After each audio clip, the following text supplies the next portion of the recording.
Amis, bonsoir et merci aussi à ceux membres de l'association qui nous rejoignent en direct. Je suis très sensible au fait que vous ayez résisté à la tentation d'un match de football pour venir ici ou pour nous retrouver devant votre écran.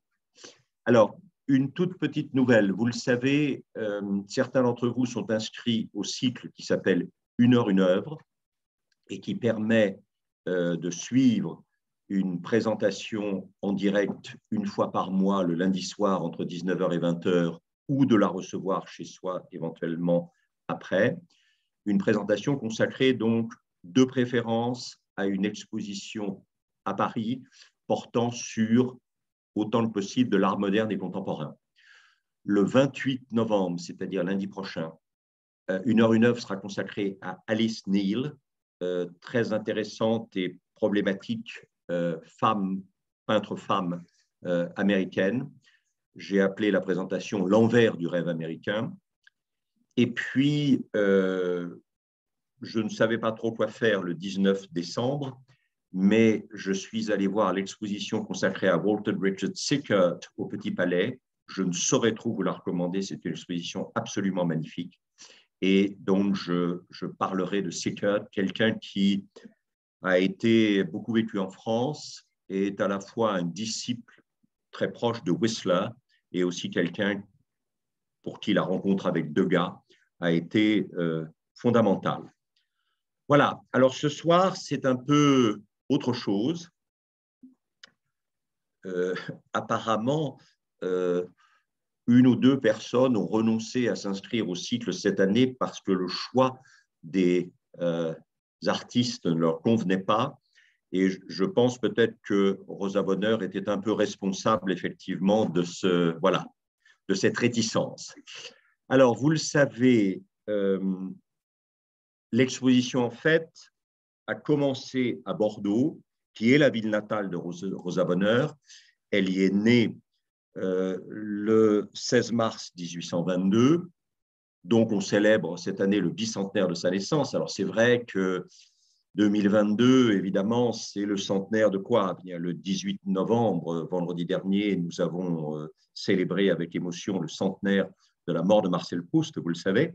Et puis, 1922, c'est du moins pour ceux qui s'intéressent aux littératures anglaises et américaines, à la fois l'année de la publication de The Wasteland, ce poème absolument fondamental dans l'histoire de la poésie anglo-américaine, et puis aussi l'année de la publication à Paris du Ulysse de James Joyce. Donc, voilà. Mais là, on remonte dans le passé vers quelque chose qui n'apparaît pas au premier abord comme très porteur de modernité, et pourtant, on va essayer de voir ce qu'on peut faire donc de cette dame Rosa Bonheur, née en 1822, décédée en 1899. L'exposition donc de Bordeaux a été présentée du 18 mai au 18 septembre, et puis elle a été transférée et réorganisée, bien sûr, à Paris, où elle est visible au musée d'Orsay jusqu'au 15 janvier prochain. Et je ne vous cache pas que, à ma grande surprise, les deux fois où j'y suis allé, ça débordait de monde. J'étais un peu étonné. Alors, je me suis demandé si ça n'était pas l'ombre portée de Edvard Munch, qui faisait que les gens étant à Orsay pour Munch, ils se disaient après tout autant profiter, mais je ne suis pas sûr. Enfin, voilà. Bon.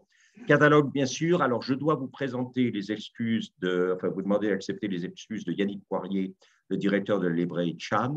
Tout était prêt, mais la personne qu'il avait recrutée pour venir ce soir mettre à votre disposition différentes choses concernant Rosa Bonheur ne s'est pas présenté à la dernière minute et il a été incapable de trouver quelqu'un pour la remplacer. Donc voilà.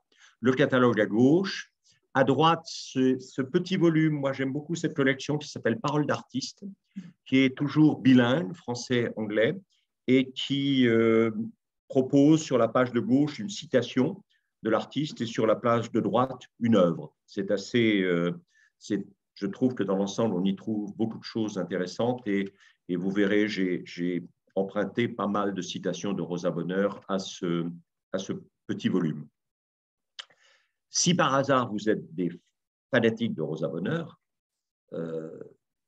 vous pouvez aller au château de Fontainebleau, où depuis le 3 juin 2022 jusqu'au 23 janvier 2023 est présentée une exposition d'œuvres qui sont conservées au château de Fontainebleau. Alors, vous savez que Rosa Bonheur a avec cette région un lien essentiel, puisqu'elle habitait et elle travaillait, on va y revenir tout à l'heure, au château de By. Le château de By est situé à Thomery, et si vous fréquentez cette ligne de chemin de fer qui s'en va généralement vers Montargis, et voilà, eh bien, vous savez que l'arrêt après Fontainebleau, en s'éloignant de Paris, c'est Thomery. On aura l'occasion d'en reparler tout à l'heure. Donc, les éditions Faton ont consacré un catalogue à la présentation des œuvres conservées à Fontainebleau, de certaines œuvres qui sont restées en place au château de By et d'œuvres, bien sûr, prêtées. Une de mes anciennes étudiantes, Oriane Beaufils, qui est conservatrice à Fontainebleau en ce moment, qui a un très beau texte sur le... Voilà. Et puis, vous le savez, Anna Klumke est une Américaine qui a joué un rôle fondamental dans la fin de la vie de Rosa Bonheur, et elle a contribué à l'expression et à la rédaction par Rosa Bonheur de ses souvenirs de sa vie qui viennent d'être republiés chez Phébus. Et donc, vous pouvez aussi vous procurer, bien sûr, ce volume récemment republié.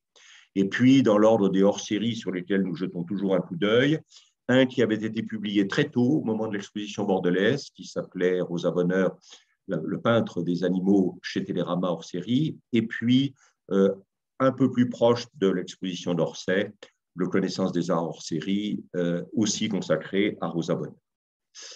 Alors, comment approcher Rosa Bonheur aujourd'hui? Je vais essayer de ne pas trop tomber dans ce qui est à la fois important et en même temps aussi un peu piégeant si on s'y enferme. C'est l'idée qu'évidemment, à l'heure de la question du genre, la sexualité de Rosa Bonheur en fait une figure, je n'ose pas dire de mode, mais presque. Et deuxièmement, à l'heure d'une réflexion sur la condition animale, eh bien, Rosa Bonheur se retrouve tout d'un coup sortie de l'oubli dans lequel, en tout cas pour moi, je sais que vous ne pensiez qu'à elle, mais moi, j'avoue qu'elle avait un peu disparu de mes écrans critiques, et donc elle y est revenue assez brutalement. Cette photo va tout de suite poser le problème. Nous sommes un an avant sa mort. Elle est couronnée comme les figures de poètes ou d'artistes. Elle est devant un tableau dont nous aurons probablement l'occasion de reparler, au moins de dire à quel contexte il apparaît tout à l'heure. Et nous sommes donc, encore une fois, un an avant sa mort, dans son atelier au château de By, et elle est habillée en pantalon. Songez qu'à une certaine époque, je passais des journées entières aux abattoirs où il faut avoir le culte de son art pour vivre dans des mares de sang au milieu des tueurs de bêtes. Alors, vous voyez, quand j'ai lu ça, je me suis dit, ah, peut-être pas inintéressant, finalement. C'est-à-dire que beaucoup de peintres animaliers, nous allons en citer quelques-uns, pas tous, rassurez-vous, mais beaucoup de peintres animaliers travaillaient sur des animaux empaillés ou naturalisés, pas sur des animaux vivants ou qui venaient d'être effectivement abattus ou tués. Voilà. Et je trouve que cette idée d'une femme qui n'hésite pas à s'en aller dans les abattoirs et dans des mares de sang au milieu des tueurs de bêtes, j'avais aussi la passion des chevaux. Or, où peut-on mieux étudier ces animaux que dans les foires, mêlés aux maquignons? Or, force m'était bien de reconnaître que les vêtements de mon sexe étaient une gêne de tous les instants. C'est vrai que se promener, même si c'est une crinoline un peu réduite, dans des abattoirs remplis de sang ou dans des foires au milieu de Maquignon, c'est peut-être pas absolument idéal. Force m'était bien de reconnaître que les vêtements de mon sexe étaient une gêne de tous les instants. C'est pourquoi je me suis décidé à solliciter du préfet de police l'autorisation de porter des vêtements masculins. Le monde a un peu changé, visiblement, puisque à l'époque, pour qu'une femme puisse porter en toute tranquillité des vêtements masculins, il fallait que cela soit autorisé par le préfet de police. Et alors, regardez bien, parce que quand même, quand on cherche un peu, on trouve. Hein, et j'ai retrouvé la permission de travestissement établie au nom de Madame Rosa Bonheur le 12 mai 1857 par la préfecture de police de Paris. Et donc, pour des raisons professionnelles, elle est effectivement autorisée à se travestir, c'est-à-dire à porter des vêtements masculins. Et alors, ce que j'adore, c'est la dernière phrase. La présente autorisation n'est valable que pour 6 mois à compter de ce jour. Et donc, tous les 6 mois, vous deviez retourner à la préfecture pour avoir le droit, quand vous étiez une femme, de vous travestir, c'est-à-dire de prendre. Je pense qu'il y aurait un certain nombre de gens ici qui seraient en situation difficile. Et vous voyez que dans ce portrait qu'Anna Klumke, dont on a déjà parlé, dont on reparlera beaucoup, a réalisé de son amie Rosa Bonheur en 1898, devant un tableau que nous aurons l'occasion de revoir tout à l'heure, eh bien, Rosa Bonheur est à la fois en tablier, mais aussi en pantalon. Alors, tout au long de ces 90 minutes, nous allons un peu nous promener dans le 19e siècle pour voir en quoi cette femme qui avait disparu totalement des écrans critiques, parce que quand même, on parlait assez peu de Rosa Bonheur, il faut être honnête, hein, comment cette femme, finalement, volontairement ou involontairement, touchait à des choses un peu étonnantes dans ce 19e siècle, justement. Vous avez devant vous une photographie de celui qu'on considère comme le premier et peut-être le plus grand des poètes américains, Walt Whitman. Walt Whitman, c'est quelqu'un qui, a délaissé définitivement les sujets européens pour s'intéresser à ce que c'était que la nouveauté d'être américain. Et deuxièmement, il a renoncé totalement à une écriture poétique européenne pour essayer de trouver une prosodie, pas une métrique, parce que c'est quelqu'un qui va pratiquer le vers libre, mais essayer de trouver une prosodie purement américaine, dont en particulier le déploiement en long vers libre puisse permettre d'évoquer justement ce qu'était la promesse de l'ampleur de l'espace américain. Il a publié la première édition en 1855. Cette publication a été saluée par Ralph Waldo Emerson, le premier philosophe américain, grand philosophe transcendentaliste. Et dans cette édition de 1855, qui sera suivie d'autres éditions dans lesquelles apparaîtront les poèmes récemment écrits par Whitman, mais le titre ne changera jamais. Le titre restera toujours, jusqu'à sa mort, Leaves of Grass. Et dans la première édition de 1855, il y a un poème très, très important que les Whitmaniens considèrent comme essentiel, qui s'appelle Song of Myself, Chant de moi-même. Et dans la section 32, il dit cette chose, I think I could turn and live with animals. C'est assez étonnant. Hein. Je pense que finalement, je pourrais me retourner vers les animaux et vivre avec eux. They are so placid and self-contained. I stand and look at them long and long. C'est ce qu'a fait Rosa Bonheur. Hein. C'est quelqu'un qui les a regardés longuement, longuement. So they show their relations to me. Et oui, c'est assez étonnant. Ce n'est pas lui qui se situe dans une relation avec les animaux, c'est les animaux qui lui montrent les relations qu'ils entretiennent avec lui. And I accept them. They bring me tokens of myself. Alors, token, c'est quoi? C'est les jetons de présence, c'est ce qui signale, c'est l'indice de. Il m'apporte des indices de moi-même et il s'en révèle pleinement possesseur et totalement possesseur. Et donc, c'est assez étonnant qu'en 1855, en plein milieu d'une contemporanéité avec Rosa Bonheur, un poète américain puisse, dans la relation avec les animaux, se sentir dans une position de récepteur, de quelqu'un qui reçoit quelque chose des animaux. Alors, la famille est tout petit peu problématique. Alors, il y a une chose essentielle, le père est peintre. Et donc, il va l'initier tout de suite à la peinture. Le père est un peintre qui a encore aujourd'hui un succès relatif d'estime. Vous voyez un autoportrait de lui jeune ici, et puis un portrait de lui plus âgé ici. Et vous avez ici le portrait qu'il a réalisé de Rosa Bonheur à l'âge de 5-6 ans. Alors, le drame, c'est que c'est un peintre acceptable, mais c'est quelqu'un qui, malheureusement, avait des ambitions économiques et financières. Et là, ça a été un désastre absolu. Même quand il est parti de Bordeaux s'installer à Paris. Et le drame, c'est que sa femme a été obligée, le mot est un peu vulgaire, mais de marner véritablement comme une folle pour essayer de compenser la situation financière absolument désastreuse que son mari avait créée par sa famille. Et résultat, à force de faire de la nourriture pour les gens, de se précipiter partout au service d'eux, etc., elle est décédée quand Rosa avait 11 ans. Donc, l'absence de la mère est quand même quelque chose probablement d'assez fondamental, même si, encore une fois, le père joue un rôle essentiel parce que c'est lui qui va transmettre l'art de peindre. Et là, il y a une deuxième déclaration qui est pour moi assez importante et qu'on va fragmenter pour pouvoir la ponctuer d'images. Les leçons de français étaient pour moi des moments toujours très pénibles. La sueur me perlait sur le front pendant que ma mère s'épuisait sans succès à me seriner l'alphabet.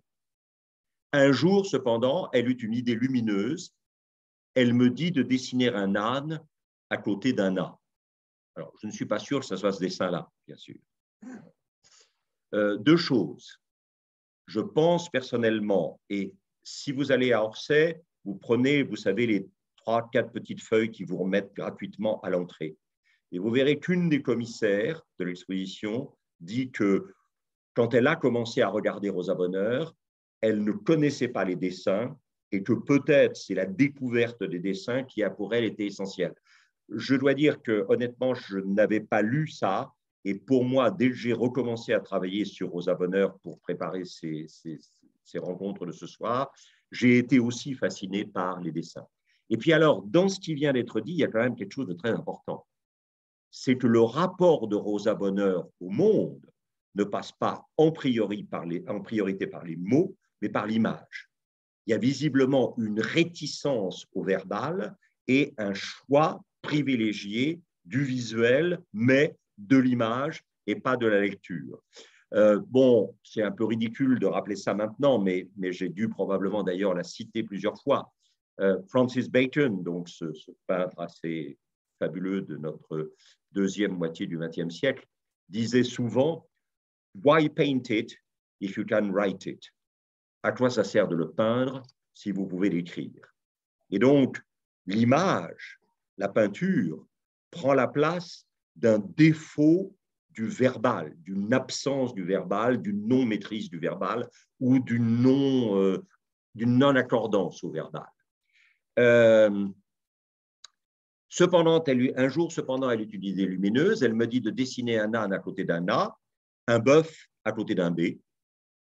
Et vous avez ici aussi l'huile est très importante chez Rosa Bonheur, mais de même que le dessin est très important, moi personnellement, les découvertes de l'exposition, ça a été tout ce qui est les autres moyens, hein, l'aquarelle, le pastel, on y reviendra. Un chat à côté d'un C. Bon, et là, pour moi, ça, c'est absolument éblouissant. Je ne vous cache pas que c'est probablement une des œuvres qui m'a le plus touché dans ce chemin de découverte de Rosa Bonheur. C'est un travail de peintre absolument magnifique et qui, je trouve, on va en reparler tout à l'heure, pose la solitude de l'animal comme un fait essentiel sur lequel nous reviendrons. Et ainsi de suite jusqu'au Z, auquel répondait un zèbre, animal que je n'avais jamais vu, mais qui ressemblait à un cheval bariolé par un maquignon fantaisiste. Alors, malheureusement, je n'ai pas retrouvé de zèbre dessiné par Rosa Bonheur, et donc j'ai fait un tout petit détour par un très grand peintre animalier anglais du XVIIIe siècle, qui s'appelle George Stubbs, ne serait-ce que parce que certes, Rosa Bonheur a été connue et appréciée en France, on va y revenir, mais alors elle a été l'objet d'un culte dans les pays anglo-saxons.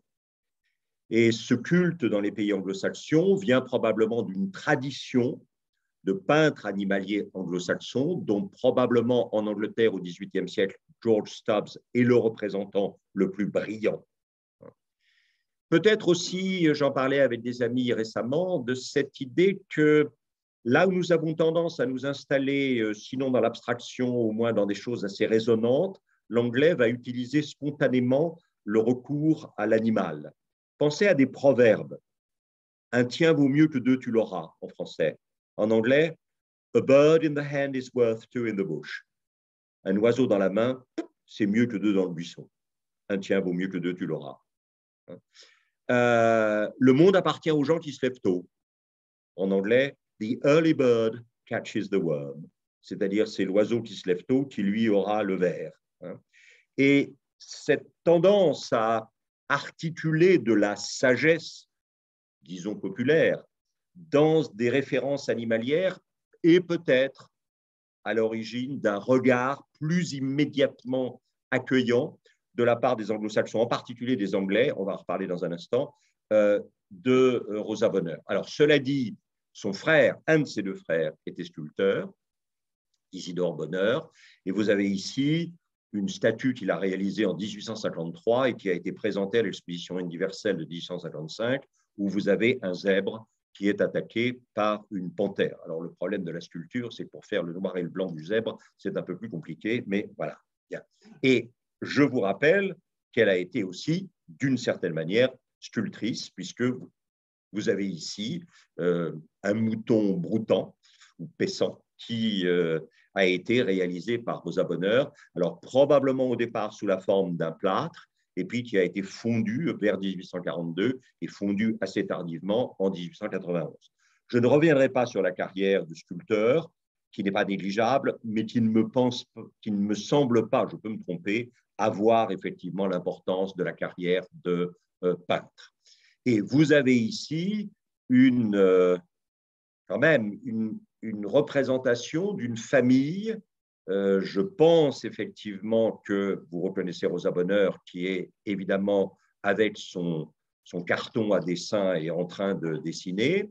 Un de ses frères, qui est aussi peintre, Auguste François, que vous voyez ici. Son autre frère, peut-être sculpteur, derrière elle, et puis une présence féminine que les spécialistes, même les spécialistes de Rosa Bonheur, ne reconnaissent pas. Alors, les grandes œuvres, et oui, parce que c'est quand même quelqu'un qui, si vous regardez ce qu'elle a autour du cou, c'est une cravate de commandeur de la Légion d'honneur. Donc, et les femmes, en particulier les femmes artistes, n'étaient pas très nombreuses à pouvoir arborer une cravate de commandeur de la Légion d'honneur. Nous allons y revenir tout à l'heure.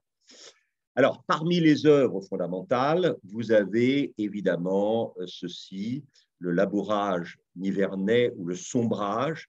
Le sombrage, en principe, c'est le premier labour, en principe des vignes, mais là, bien sûr, il ne s'agit pas de vignes, il s'agit de labour, évidemment, pour des terrains probablement céréaliers ou quelque chose comme ça. Alors, le thème du labour est quelque chose. Alors, d'abord, le tableau a été commandé par la Seconde République en 1848 et elle a produit sa commande, elle a livré sa commande en 1849. Ce thème du labour, il était déjà apparu dans une œuvre de 1844 que vous voyez ici. Il réapparaît dans une autre œuvre de 1854 qui s'appelle Scène de labour ici, voilà. Et puis, il continue à ponctuer la création de Rosa Bonheur en 1875, comme vous le voyez ici, charrue à bœuf. Alors, c'est difficile de parler de Rosa Bonheur dans la période qui est la sienne et de l'associer au monde rural sans penser immédiatement à une très grande artiste française extrêmement préoccupée du monde rural. Il s'agit bien sûr de George Sand. Et George Sand dit « Laissez-moi fuir la menteuse et criminelle illusion du bonheur, donnez-moi du travail, de la fatigue, de la douleur et de l'enthousiasme.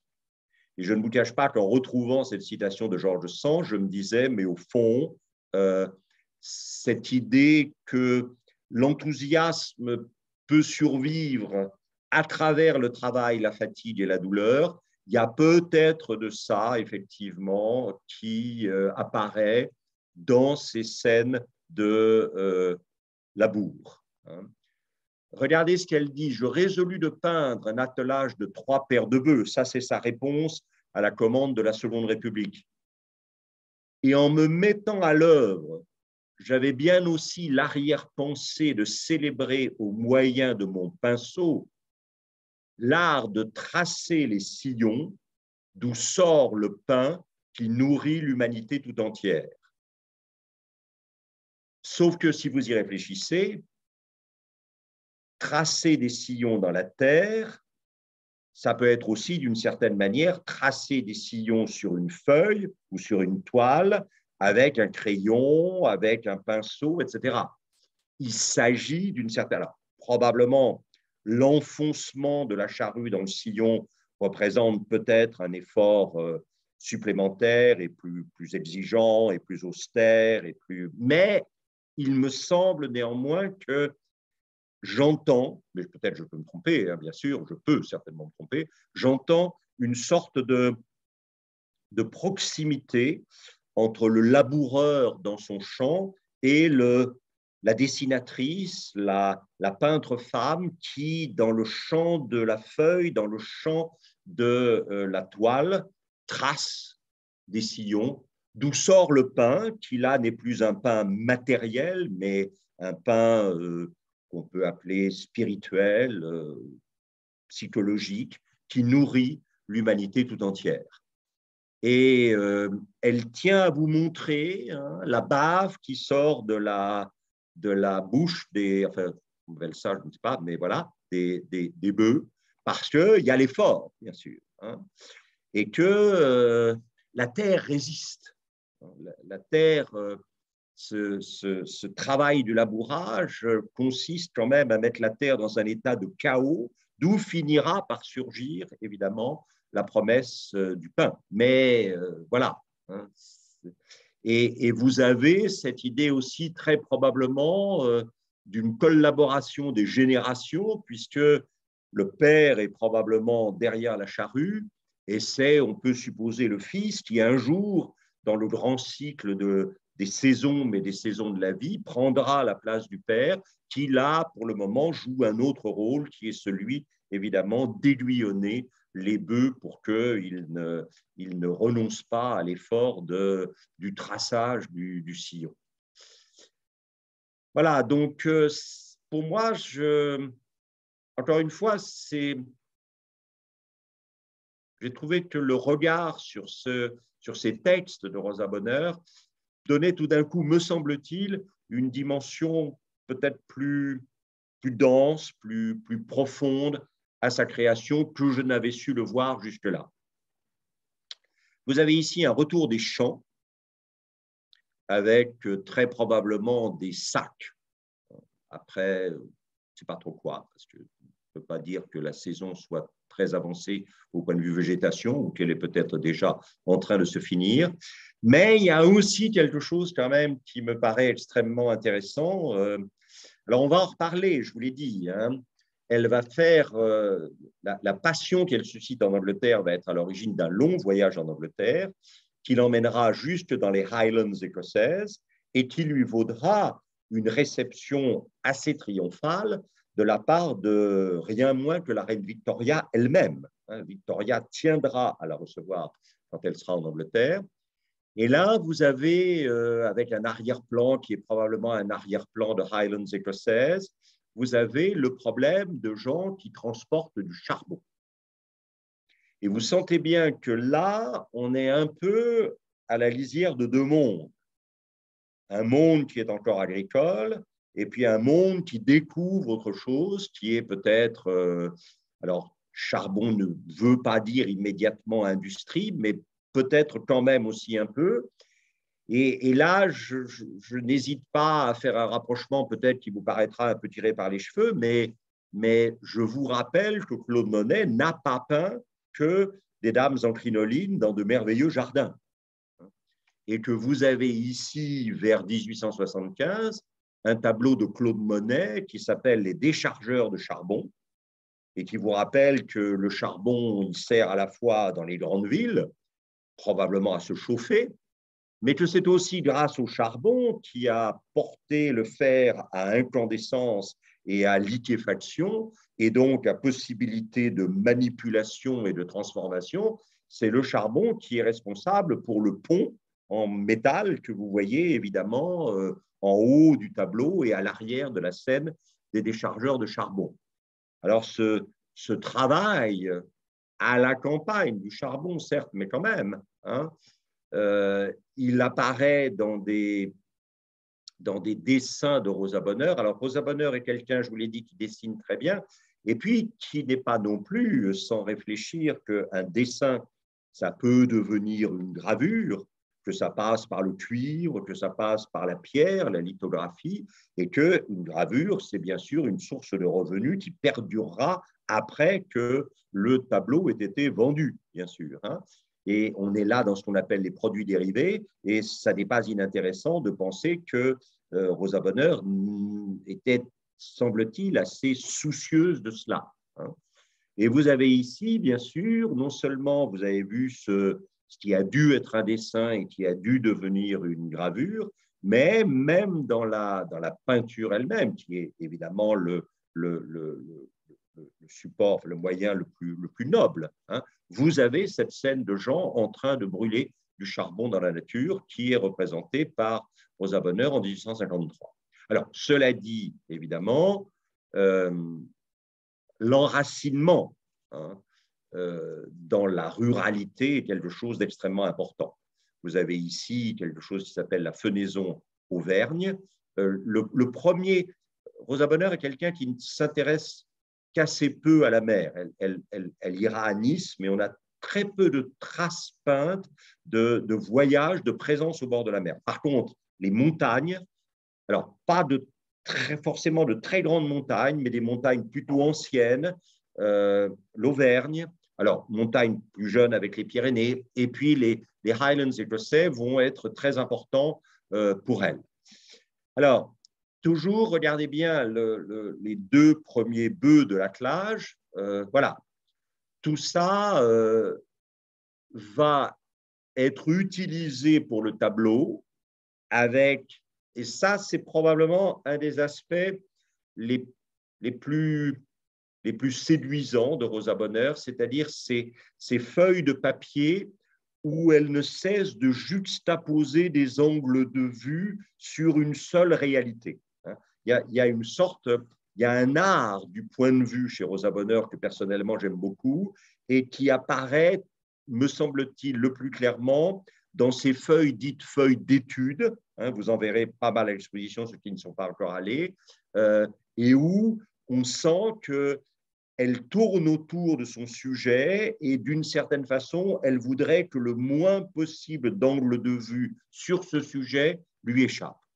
Mais ce que nous avons vu là, c'est à nouveau, encore une fois, une œuvre préparatoire, ici, hein, et qui va se transformer en une lithographie par un monsieur qui s'appelait Soulange Tessier et qui réalise cette lithographie à partir du dessin que vous avez vu, le dessin étant lui-même lié à la préparation du tableau. Il y a donc une sorte de souplesse de moyens d'expression, une capacité de passer de l'un à l'autre qui est assez étonnante. Et quand on regarde une photographie de l'exposition universelle de 1855, vous reconnaissez ici effectivement exposé le tableau de Rosa Bonheur qui s'appelle La fenaison en Auvergne. Alors, ce tableau est considéré comme une des œuvres majeures, sinon l'œuvre majeure de Rosa Bonheur. Ça s'appelle La foire du cheval. Ça a été entrepris en 1852 dans des circonstances sur lesquelles nous reviendrons tout à l'heure, et ça a été finalement achevé en 1855. Ça se passe à Paris. Il s'agit d'une foire du cheval qui se déroule pas très loin de la Salpêtrière, dont vous avez le dôme ici à gauche. Alors, inévitablement, vous avez des dessins préparatoires que vous voyez ici. Ça, c'est capital.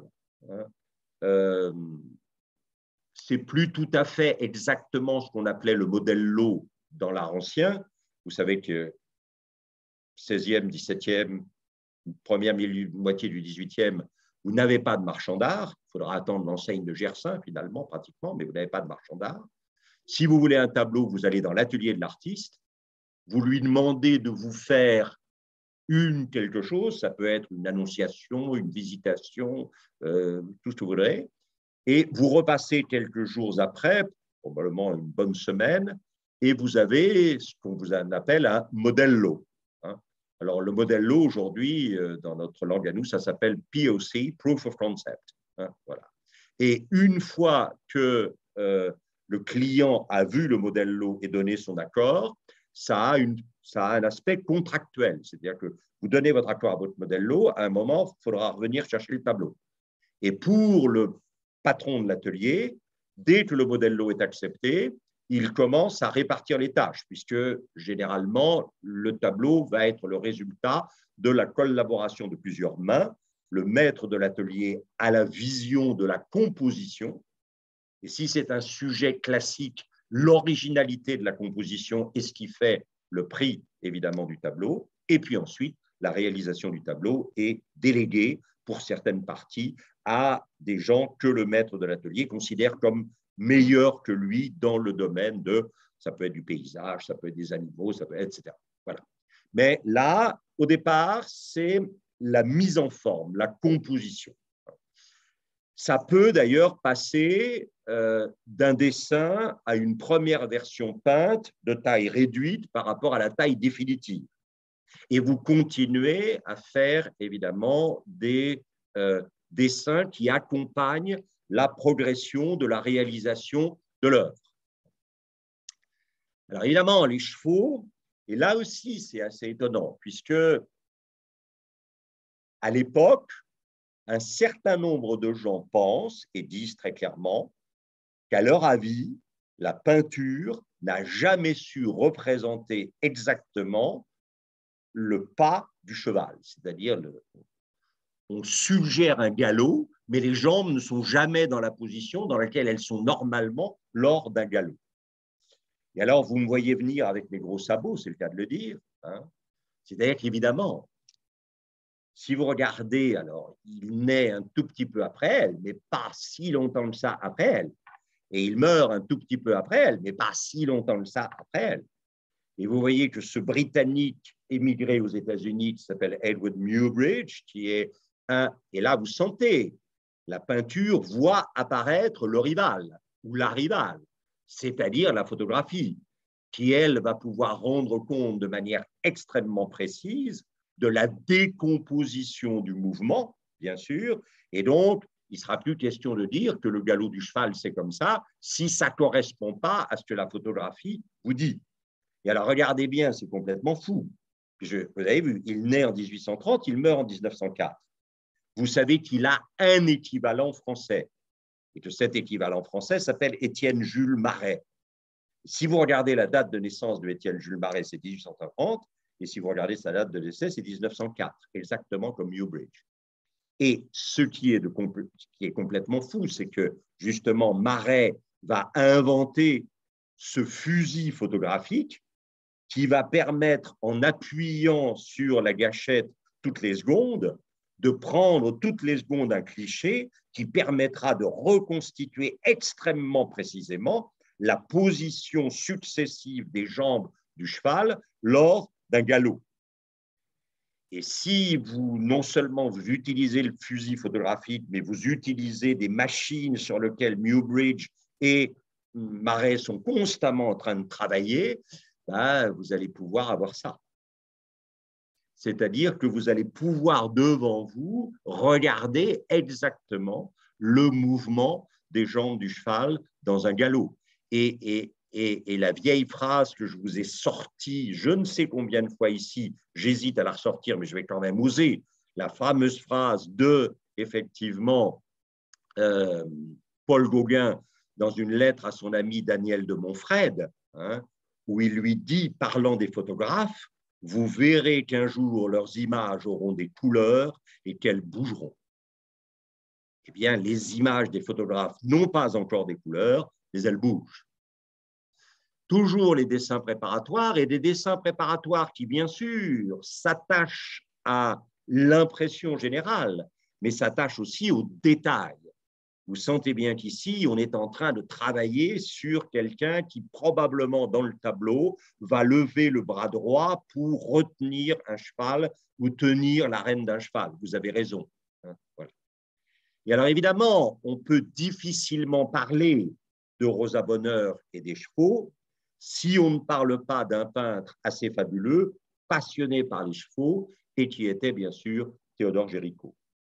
Géricault va être passionné par une institution romaine qui s'appelle la course de chevaux libres. Nous allons y revenir tout à l'heure.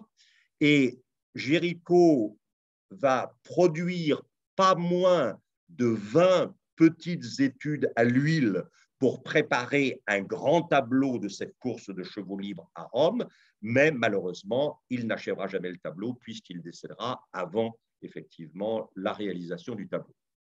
Alors, vous voyez, là, utiliser des chevaux libres, c'est aller contre la vision traditionnelle du cheval. Le cheval est généralement, on va emprunter une distinction qui est anachronique pour Géricault, puisqu'elle est nietzschéenne, mais le cheval est généralement représenté comme apollinien, c'est-à-dire l'ordre, l'équilibre, etc. Et vous voyez bien qu'ici, Géricault se laisse séduire par une vision des chevaux qui est dionysiaque.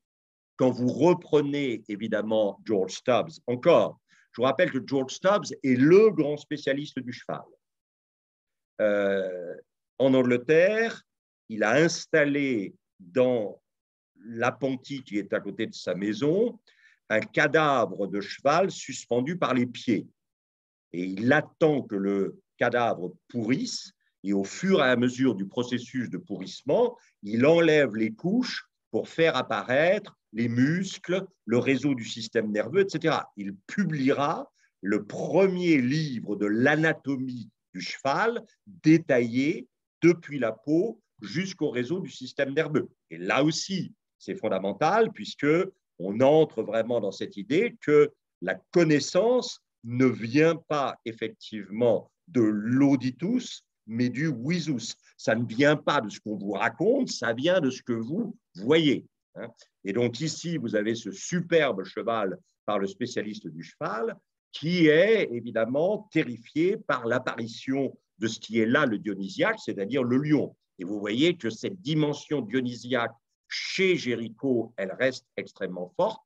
Depuis le milieu du XVe siècle jusqu'en 1882, le carnaval de printemps à Rome se terminait par une course de chevaux sans cavalier, chevaux qui avaient été importés quelques jours ou quelques semaines avant d'Afrique du Nord, chevaux donc qui n'étaient pas dressés et qu'on faisait courir à toute allure et de manière folle dans ce qu'on appelle la Via del Corso, entre aujourd'hui la machine à écrire, le monument à Victor Emmanuel, et de l'autre, la Piazza del Popolo, sur laquelle se trouve Santa Maria del Popolo, avec les deux Caravages, le martyre de Saint-Pierre et la conversion de Saint-Paul.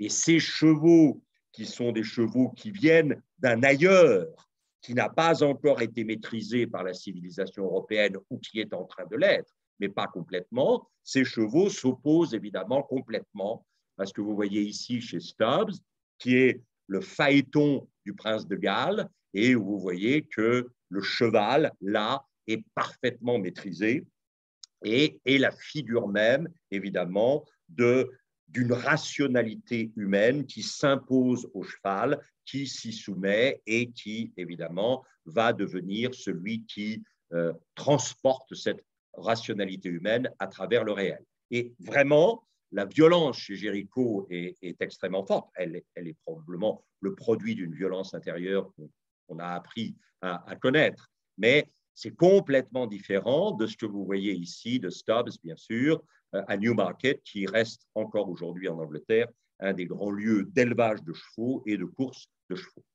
Alors, ce thème de la foire du cheval, Rosa Bonheur y reviendra en 1867 en changeant de médium. Ici, elle passe à l'aquarelle sur papier. Et puis, il y a l'idée qu'à la fin du marché, à la fin de la foire, on ramène évidemment les chevaux vers les écuries, soit celles de leurs vendeurs, soit celles de leurs acheteurs, et c'est ce qu'elle vous montre ici en 1873. Et si vous vous souvenez du portrait de Rosa Bonheur qu'on a vu dans son atelier tout à l'heure par son amie américaine, eh bien, le travail inachevé qui était sur le chevalet, vous le retrouvez ici. Il a été commencé par Rosa Bonheur en 1890. À sa mort en 1899, le tableau n'était pas achevé.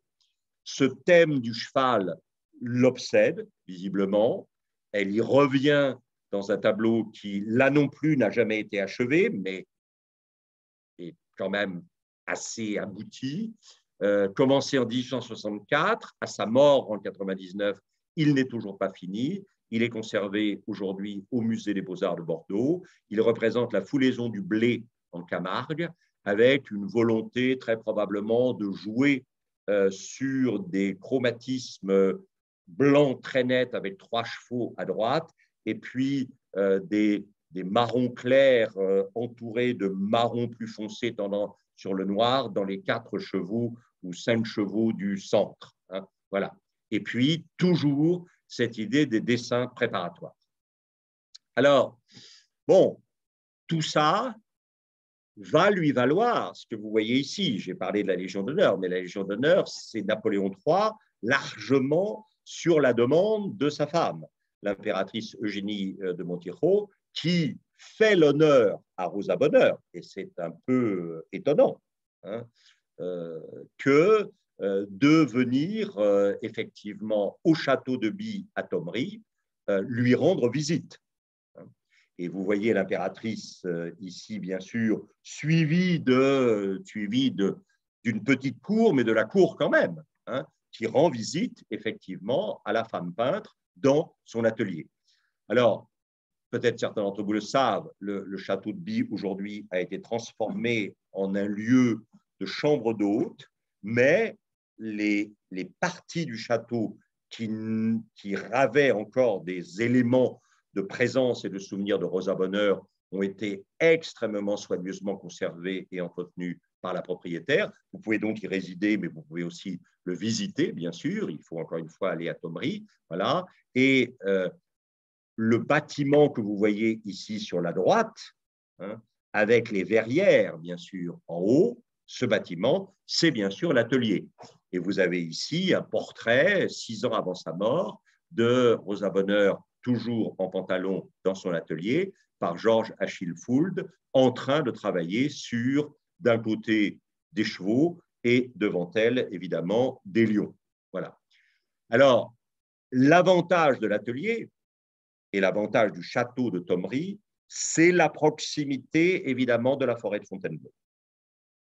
Et la possibilité, donc, très rapidement, d'arriver en forêt de Fontainebleau. Et Rosa Bonheur connaissait la forêt de Fontainebleau comme sa poche, et son but était de pouvoir aller y contempler des animaux en liberté, encore une fois. Hein. Vous avez ici un travail que personnellement j'aime beaucoup, qui s'appelle Cerf dans la forêt de Fontainebleau, qui date de 62, et dont le médium est extrêmement intéressant. Aquarelle, pinceau, gomme arabique. Et c'est à partir probablement d'esquisses dessinées, transformées ici en aquarelle, qu'elle réalise aussi ceci.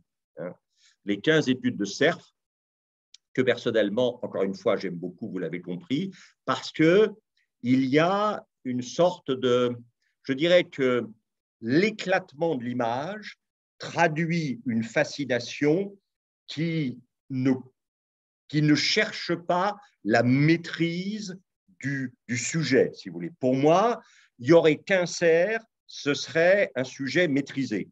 À partir du moment où il y a 15 études de cerf dans la même image, ça veut dire qu'elle est encore sous le charme de la diversité et de la variété de son sujet, et que d'une certaine manière, elle vous dit, je suis tellement fasciné par le vivant, par les modifications du vivant, par les modulations du vivant, que je n'arrive pas à faire un seul tableau qui, d'une certaine façon, manifesterait ma maîtrise, mais pour moi, serait une perte par rapport à l'étonnement, à la capacité d'étonnement et d'émerveillement qui est la mienne devant finalement quoi? Devant la vie.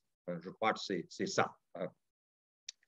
Alors, on va passer maintenant à autre chose qui va probablement, pour ceux d'entre vous qui ne seraient pas allés à l'exposition, va vous surprendre un peu, c'est-à-dire évidemment le problème de Buffalo Bill.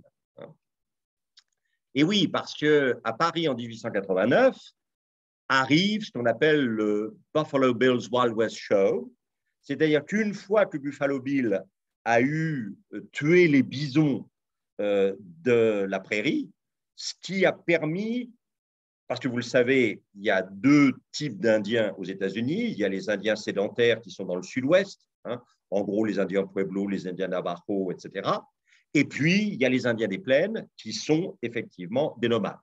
Et le nomadisme des Indiens des plaines était dicté par le bison et les mouvements du bison, puisque le bison était une sorte de supermarché pour l'Indien sur pattes. Il y trouvait sa nourriture, il y trouvait une partie de son habillement, il y trouvait les coiffes pour les sorciers, il y trouvait les graisses et les huiles qui pouvaient l'aider à guérir des blessures et des choses comme ça. Et donc, voilà. Et donc, faire disparaître le bison des plaines, c'était d'une certaine manière obliger les Indiens qu'on n'avait jamais réussi à sédentariser, c'était les obliger à se sédentariser, et c'est ce qu'a fait Buffalo Bill. Et une fois qu'il a eu fait ça, il a transformé la réalité de sa mission en un cirque. Il n'était pas le premier et probablement pas le dernier, et il est parti à travers le monde montrer effectivement ce qui se passait dans l'Ouest, avec à la fois les activités de bisons, indiens, cow-boys, dressage des chevaux sauvages, des bœufs, etc. Alors, elle a été toujours fascinée par Buffalo Bill, avant même le passage de Buffalo Bill en 1889 à Paris. La venue en France de Buffalo Bill et de ses Indiens n'a pas été sans causer une diversion très salutaire à mon esprit, grâce à la faculté qui m'a été donnée d'étudier de près des êtres auxquels je m'étais toujours intéressé, des êtres si différents de ceux qui jusqu'alors avaient passé sous mes yeux. Alors, je suis allé chercher, évidemment, une œuvre du premier des peintres des Indiens, George Catlin, ce Philadelphien, qui, sentant que les Indiens allaient disparaître, a pensé qu'il était de sa mission d'aller sauver le souvenir, au moins, de l'existence des Indiens par la peinture, et qui est parti à l'ouest. Alors, pour ceux d'entre vous que ça intéresse, je rappelle que tous les ans, nous faisons des matinées du samedi. Il y aura 2 samedis en janvier et un samedi en février, qui seront consacrés cette année à un western de John Ford, qui s'appelle en anglais The Searchers, en français La prisonnière du désert, qui est peut-être le plus grand western de John Ford. Et une partie de la première séance, les séances sont de 3 heures, 10 heures, 13 heures, c'est classique pour les matinées du samedi chez nous. Et la première partie de la première séance sera consacrée à une histoire de l'Indien dans la peinture américaine. Parce que Ford était lui-même un très grand regardeur de la peinture américaine concernant l'espace, les cowboys, les Indiens, et voilà. Et donc, d'une certaine façon, ce qui est miraculeux chez Catlin, c'est la préservation de la combinaison de l'étrangeté et de la dignité. Il n'est pas comme nous, et pourtant, il est éminemment digne. Je me demande s'il n'y a pas quelque chose de ça dans l'animal de Rosa Bonheur. Il n'est pas nous, il n'est pas comme nous, et pourtant, il est éminemment digne. Et puis, bien sûr, Catlin a un aspect documentaire sur des pratiques sociales, évidemment, qui n'ont rien à voir avec celles des caucasiens, des Blancs. Voilà. Alors, des êtres si différents de ceux qui jusqu'alors m'avaient passé sous mes yeux, il me semble du reste vous avoir autrefois compté comment, grâce à M. Knoedler et au Tedesco, ben les voilà. Knoedler et Tedesco, ils sont là, dans cette photographie qui représente 2 des chefs indiens, Rocky Bear et Red Shirt, qui faisaient partie du spectacle de Buffalo Bill. Et vous avez ici Rosa Bonheur, bien sûr, et à côté qui, bien sûr? Eh bien, Buffalo Bill. Voilà. Et c'est l'objet d'une passion. Hein. Grâce à M. Knoedler et au Tedesco, j'ai pu travailler à loisir au milieu des peaux rouges. Alors, elle n'a jamais mis les pieds, évidemment, dans la prairie américaine. Mais, si vous voulez, ici, en partie au bois de Vincennes, etc., on avait installé le Buffalo Bill Wild West Show et elle a passé son temps à aller voir les Indiens, à les regarder, à les dessiner, à les observer. J'ai pu travailler à loisir au milieu des peaux rouges, les dessiner et les peindre avec leurs chevaux, leurs armes, leurs campements et leurs animaux. Et alors, vous donneriez ça à un spécialiste de la peinture des Indiens dans la peinture américaine? Probablement pas. Mais à quelqu'un qui s'intéresse à la peinture américaine, vous diriez fin 19e, voilà, peintre américain, hein, alors que c'est elle qui peint ce campement indien en 1889, l'année de la présence du Wild West Show. Ah. Et ça, 1890, ben, je suis désolé, mais si vous venez au matinée du samedi, et en particulier la première, vous verrez des Charles Russell, vous verrez des Frederick Remington, vous verrez des peintres américains qui peignaient les Indiens exactement comme ça. Et alors, comment elle a réussi à reconstituer entre le bois de Vincennes et le bois de Boulogne un espace américain vide dans lequel vous avez des Indiens torse nu avec plus ou moins peinture de guerre qui sont en train de scruter l'horizon, c'est étonnant quand même. Hein. Et en même temps, regardez bien, moi c'est ça qui me touche beaucoup. Elle est là, bien sûr, elle vous fait ces scènes qu'on vient de voir, les 3 scènes qu'on vient de voir, mais en même temps, elle passe un temps fou à dessiner ces objets étranges, hein, qui évidemment ne lui sont pas familiers, mais dont elle veut garder absolument la trace, puisque ces gens-là vont bien sûr repartir aux États-Unis. Et vous avez là, venu du musée de la coopération franco-américaine au château de Bérancourt, un peau rouge à cheval, hein, qui ne me paraît pas si loin que ça du peau rouge à cheval que vous voyez ici de Frederick Remington, qui lui est un des plus grands peintres de l'Ouest américain, l'un des tout premiers et l'un des plus brillants, fait réalisé en 1909, l'année de sa mort. C'est assez saisissant. Alors évidemment, je ne pense pas qu'elle savait que Theodore Roosevelt allait se fasciner pour l'élan, mais il y a ici une représentation d'élan, et puis ça, alors que je trouve superbe, qu'elle n'a jamais vu, bien sûr. Et alors c'est curieux parce que pour ce monde qui est mort, puisque quand elle le peint en 1897, ce monde-là est mort, le monde des bisons est mort. Elle va aller chercher 2 méthodes de peinture dont l'une est complètement dépassée et l'autre un peu plus problématique, c'est-à-dire qu'elle va travailler pour cette représentation de ce qu'elle appelle l'émigration de bisons, hein, à la tempéra, c'est-à-dire en dissolvant ces piments dans du blanc et du jaune d'œuf. On n'avait pas pratiqué ça de manière régulière depuis Florence, avant l'arrivée de l'huile et l'adoration des bergers de Hugo van der Goes à Florence, et puis au pastel. Et voilà, bon, c'est un des acteurs du Wild West Show, et elle va faire cette aquarelle sur papier.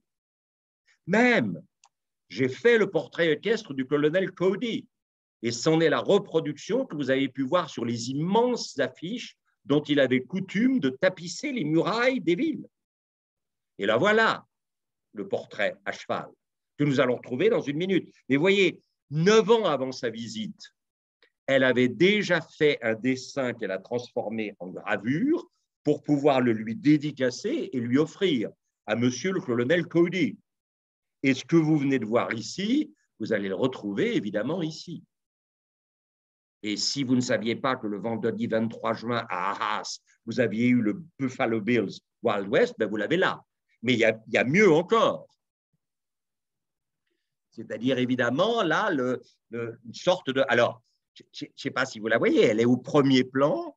Enfin, non, pas au premier plan, elle est au centre, en train de peindre son fameux portrait de Bill Cody à cheval, avec, regardez, c'est assez étonnant, cet arrière-plan de tipi, pendant qu'on vous met à gauche, évidemment, Napoléon Bonaparte, dont on vous dit que c'est l'homme à cheval de 1796, de la Seine à la Neva, des pyramides à Waterloo, ça se termine pas très bien, mais bon, voilà, et que de l'autre, vous avez l'homme à cheval de 1900, de Yellowstone, qui est en train de devenir à ce moment-là, ou qui est sur le point de devenir le premier parc naturel fédéral des États-Unis, grâce évidemment à Theodore Roosevelt, hein, et puis du Vésuve au Ben Nevis. Alors, les voyages.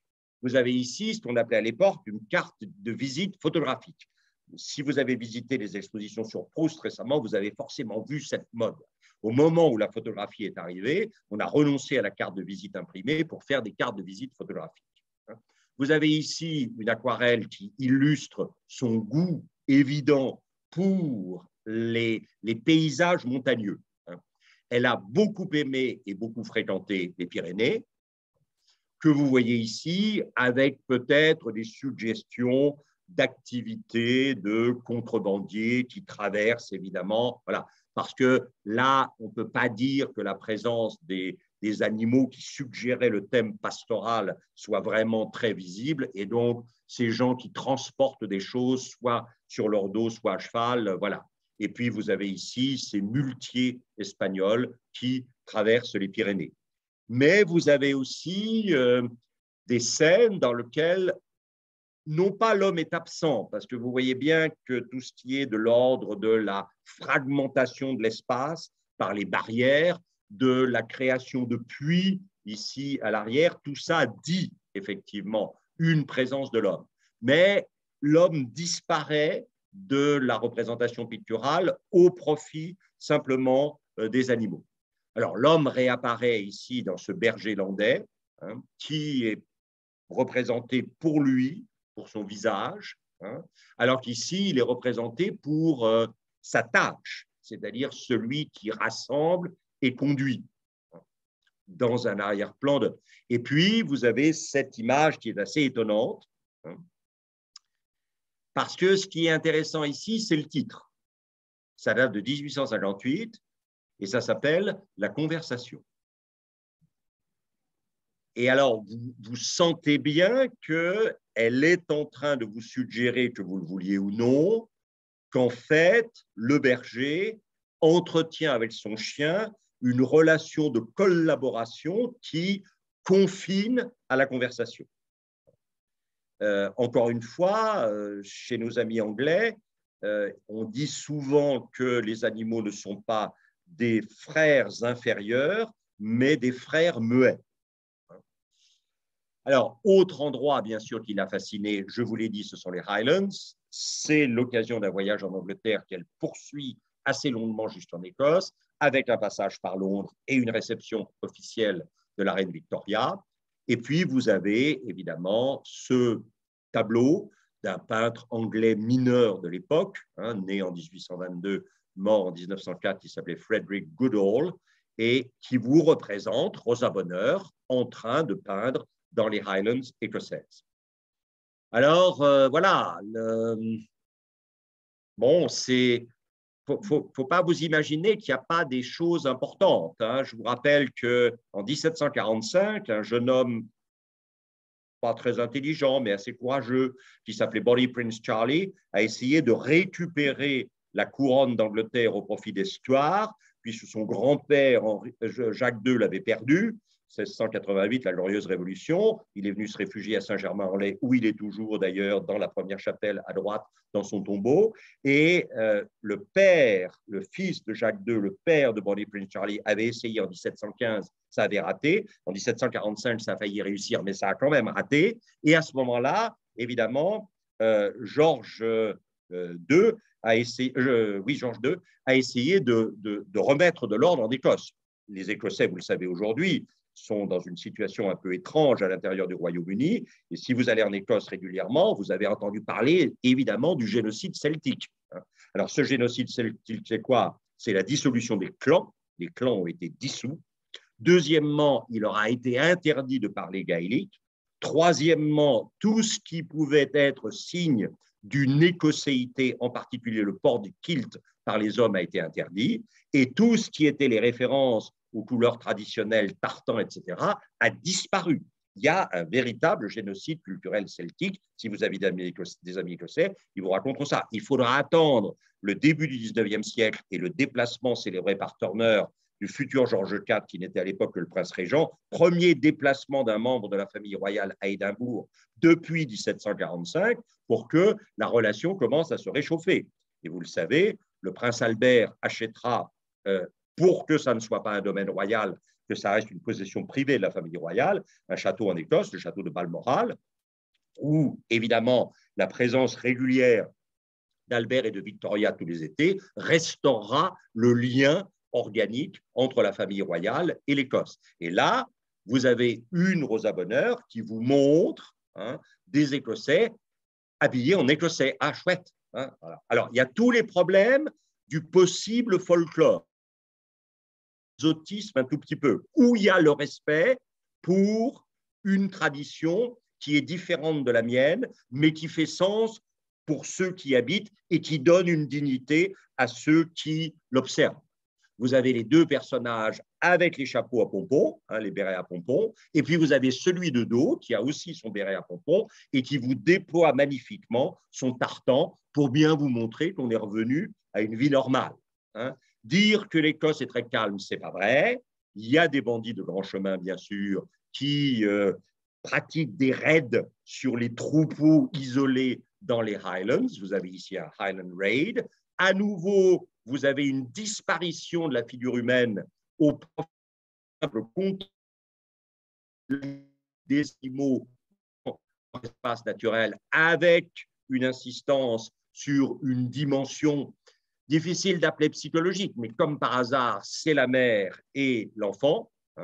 Et puis, vous avez ces moutons, évidemment, qui sont ici, au bord de ce qui doit être un fjord, un loch, ou Dieu sait quoi, au bord de la mer. La mer apparaît assez rarement, elle apparaît là parce qu'elle est d'une certaine manière coincée entre deux morceaux de terre. Et puis là, vous avez effectivement des bœufs qui traversent, aidés par et accompagnés par leurs gardiens. Ils traversent un lac, un loch, devant une montagne, le Ballachulish, et on sent bien effectivement la fascination de Rosa Bonheur, qui travaille ici avec le crayon de couleur, avec le fusain, avec le crayon sépia. Elle travaille pour rendre compte de ce moment d'une vie de ce troupeau. Et puis, vous avez ça, qui est un gilly. Alors, un gilly, c'est quoi? C'est quelqu'un qui fait des choses pour vous quand vous êtes en Écosse. Quand le prince Albert est mort, vous savez, la reine Victoria a eu beaucoup de mal à reprendre sa vie en main. Et la personne qui l'y a aidé, c'était quelqu'un qui s'appelait Brown, John Brown. On l'appelait dans les journaux anti-monarchiques de l'époque Mrs. Brown, parce que c'était la seule personne qu'elle tolérait auprès d'elle. Et John Brown avait été le gilly du prince Charles dans toutes ses expéditions de pêche à partir de prince Albert, dans toutes ses expéditions de pêche à partir de Balmoral. Et là, à nouveau, regardez, vous avez... Alors, c'est là où c'est... Est-ce que c'est une exploitation un tout petit peu voyeuriste du folklore, ou est-ce qu'au contraire, c'est un regard sur une différence qui mérite d'être respectée et qui pose ma propre différence par rapport à elle? En tout cas, le kilt est là, le sac en cuir est là, les chaussettes tartan sont là, le bonnet à pompons est là. Et puis, vous avez là aussi, évidemment, une figure pastorale très forte. Alors, est-ce que derrière ça, on vous dit finalement, il n'y a que dans le contact entre l'animal et l'homme qu'on peut retrouver la sagesse de formules anciennes qui ont éclairé le sens de nos vies? Je suis le bon pasteur, mes brebis me connaissent, je connais mes brebis et mes brebis me connaissent. Je ne sais pas, je vous laisse réfléchir à ça. Alors, les présences, bon, c'est clair. Voilà. Nathalie Mikas était la fille d'amis des parents, en particulier du père de Rosa Bonheur, et elle s'est installée au château de By, et il y a eu un compagnonnage entre ces deux femmes dont la nature vous restera à décider. Alors, Nathalie Mikas est quelqu'un qui peignait également. La foire du cheval, vous vous souvenez, commencée en 1852, terminée en 1855. En fait, il semble bien que la foire du cheval ait été commencée par Nathalie Mikas. Et que quand elle s'est aperçue, quand Rosa Bonheur s'est aperçue qu'elle ne pouvait pas achever le tableau, c'est elle qui l'a reprise en main. Et donc, Nathalie Mikas, ici, fait un chien de chasse espagnol. J'aime beaucoup cette ferme à l'entrée du bois parce que, d'après ce que j'ai cru comprendre, c'est un endroit qui est situé entre le château de By et la forêt de Fontainebleau, sur le chemin qui y conduit. Et très probablement, Rosa Bonheur et Nathalie Mikas ont dû y passer assez fréquemment. Et puis, après la mort de la première compagne, est arrivée de manière étonnante une jeune Américaine qui avait rencontré l'œuvre de Rosa Bonheur aux États-Unis, qui était elle-même peintre, mais qui avait une admiration sans borne pour le travail de Rosa Bonheur, et elle est donc venue s'installer auprès d'elle au château de By, et elle l'a accompagnée, bien sûr, jusqu'à sa mort. Elle a procédé à la vente aux enchères parce qu'il y avait des tensions très fortes entre héritiers potentiels. Anna Klumke a procédé à la vente aux enchères de tout ce qui restait à Rosa Bonheur au moment de sa mort, et elle en a racheté la meilleure partie pour pouvoir le donner au musée, les préserver au château de By et le donner à Fontainebleau. Elle était elle-même peintre. Vous voyez ici sa représentation d'un jeune lys en 1909. Vous sentez quand même que c'est un art qui est passé par quelque chose qu'on pourrait appeler le symbolisme un peu languissant. Alors que quand vous regardez, par exemple, la manière dont Rosa Bonheur est capable de rendre compte de ce chêne en aquarelle de façon un peu étonnante, voilà. Bon. Et puis là, vous avez, par Anna Klumke, un portrait, donc un autre portrait de Rosa Bonheur, toujours, vous le voyez, avec la Légion d'honneur, pour signaler le fait, évidemment, que son art de peintre femme a été reconnu par la nation. Alors oui, oui, elle est capable de faire ça, c'est-à-dire un éventail peint qui est aujourd'hui au musée Carnavalet. C'est le comble évidemment de la féminité. Enfin, normalement, c'est un attribut très féminin, l'éventail, même si le sujet là n'est pas très féminin. Saint-Georges terrassant le dragon. Et puis à droite, une suggestion d'architecture gothique à gargouille animale, et puis ces oiseaux noirs un peu inquiétants, qui voilà. Ça, c'est un aspect de l'œuvre de Rosa Bonheur qui me paraît à la marge. Alors, regardez ça, c'est étonnant. Elle fait la sieste avec sa lionne Fatma. Les gens qui font une sieste avec leur lionne sont assez rares, finalement. Et alors, vous le savez, elle avait effectivement des fauves, pas énormément, mais un ou deux ou trois, assez régulièrement dans le parc du château de By. Donc, il fallait être extrêmement vigilant sur la fermeture des grilles, des portes, etc. Mais vous voyez, là, il y a un phénomène d'apprivoisement. Enfin, je veux dire, la posture qui est adoptée, je dirais, et par la lionne et par Rosa Bonheur est assez surprenante.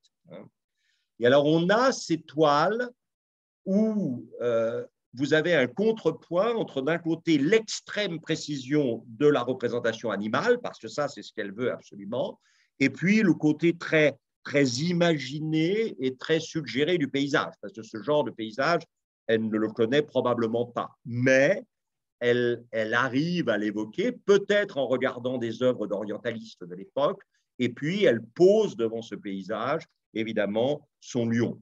Alors, on retrouve ici, vous l'avez compris, les choses qui personnellement me touchent énormément, c'est-à-dire cette incapacité à enfermer la séduction dans une seule image.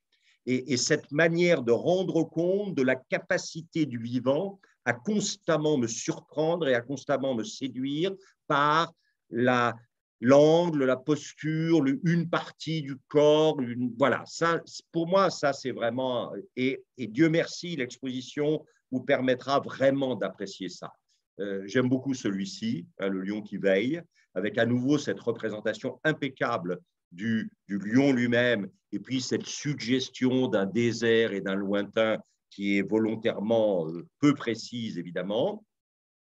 Vertu domestique, le roi veille, très belle aquarelle sur papier où on voit bien que le roi surveille et protège et la reine, et voilà. Et du coup, la reine n'est pas sans intérêt. Je trouve ça superbe. Et alors là, vraiment, peut-être pour la première fois dans ce que je vous ai montré, on arrive dans ce qui est pour moi peut-être le cœur de la séduction de Rosa Bonheur, c'est la présence de l'œil. Et donc cette idée que l'animal va petit à petit se manifester de manière un peu épiphanique dans le regard. C'est-à-dire quelque chose qui va faire disparaître ce qu'il y a de plus animal pour favoriser autre chose. Alors, ça donne ces choses-là. Je ne sais pas si vous avez déjà vu l'exposition, mais il est difficile de ne pas être quand même, comment dire en anglais, arrested, hein, saisi un peu par cette tête de lion qui techniquement est impeccable. On va y revenir dans un instant. La technique est une technique qui n'a qu'une ambition, c'est de rendre compte de manière aussi précisément que possible de l'extraordinaire. Alors, beauté est probablement un mot un peu, mais de l'extraordinaire composition du réel. Le réel est fabuleux. Et si nous savons le regarder, il faut rendre compte de cette dimension fabuleuse du réel dans la précision et la qualité de la peinture. Pas exempt de temps en temps de rappel, hein. On lui a demandé si le fait qu'elle ait peint ce magnifique aigle blessé en 1870 au moment de la guerre terrible qui va mettre à bas le Second Empire et faire perdre à la France l'Alsace et la Lorraine, si elle avait fait ça par hasard, elle n'a pas répondu. Mais à mon avis, c'est clair que aigle, aigle impérial, etc., il peut donc y avoir une valeur un tout petit peu allégorique dans sa peinture, hein. Cela dit, le point de départ doit toujours être une vision de la vérité. Alors ça, la formule là qui suit est tout simplement étonnante. Là aussi, si j'avais écrit ça une fois, je ne serais pas là à vous embêter. L'œil est le chemin de l'âme et le crayon ou le pinceau doit sincèrement et naïvement. Ben, vous savez qu'elle entretenait un rapport avec les impressionnistes un peu difficile parce qu'elle trouvait, encore une fois, que les impressionnistes laissaient trop voir leur technique et qu'à la limite, dans l'impressionnisme, c'est la technique, la touche fragmentée, la trace de la peinture encore sur la toile, etc. C'est la technique qui attirait l'œil plutôt finalement que le sujet. Et le crayon ou le pinceau doit sincèrement et naïvement reproduire ce qu'il voit. N'oubliez jamais que la ligne sèche comme un fil de fer n'existe pas dans la nature et que chaque objet est entouré de son atmosphère. Ce n'est qu'en se gravant fermement cette loi dans l'esprit qu'on arrive à rendre le relief des êtres et des choses.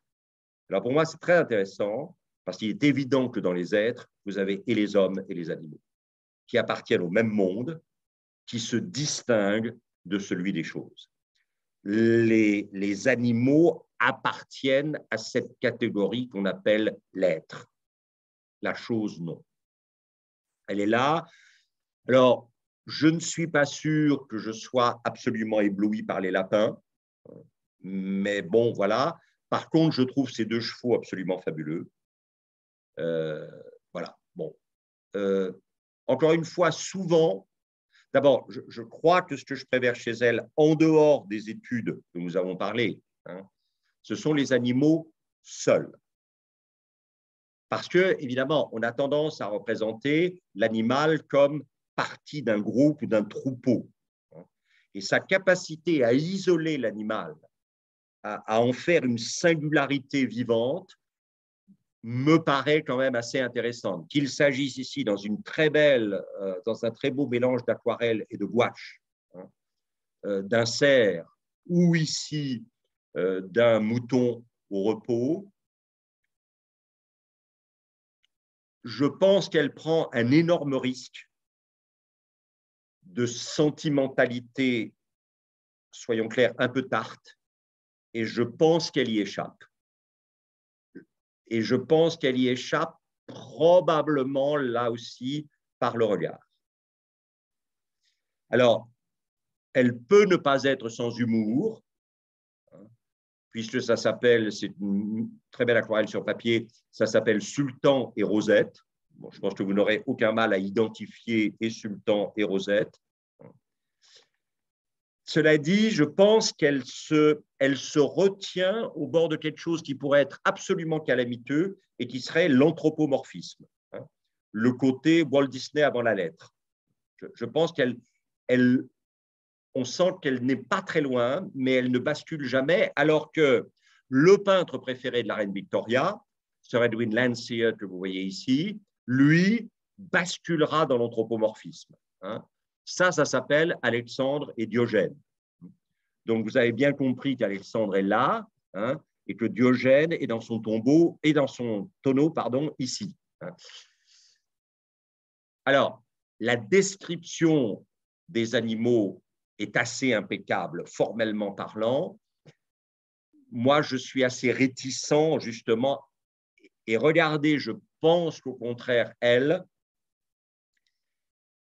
arrive sans anthropomorphiser à rentrer dans quelque chose qui est un regard sur une dimension psychologique de l'animal, je crois. J'en suis pas sûr, mais en tout cas, pour moi, là, il y a quand même quelque chose d'assez...